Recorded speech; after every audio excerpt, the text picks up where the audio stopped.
Hi, I'm Andrea Oliver from One Wildlife Advisors here to talk about investment trends for 2026. The topic I'll address in this video is tariffs. The main driver of stock market volatility in 2025 was tariffs, and it continues in 2026 as President Trump threatens tariffs on European nations related to Greenland autonomy.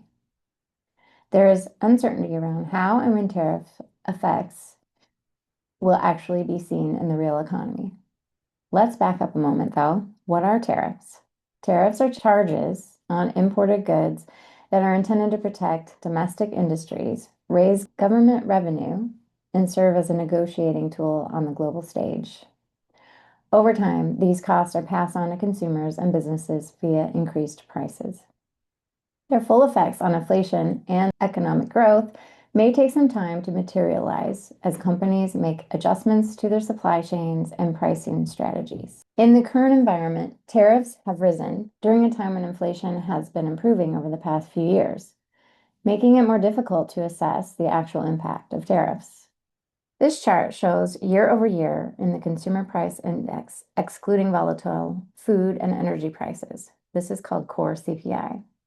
Core CPI has decelerated to an annual rate of 2.6%, which is a significant improvement from post-pandemic levels.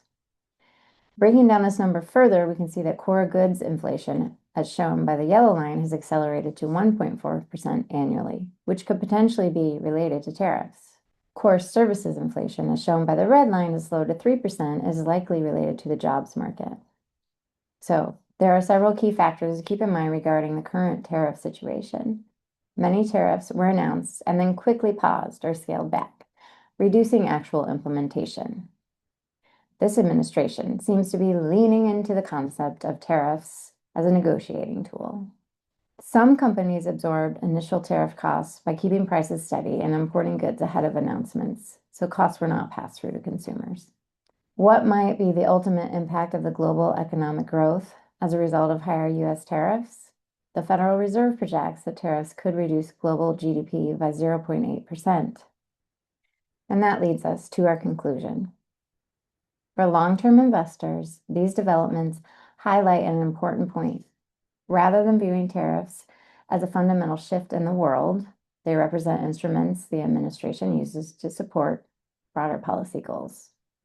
While tariffs aren't going away entirely, their impact on day-to-day market activity could diminish as companies and markets adapt. Thanks for watching.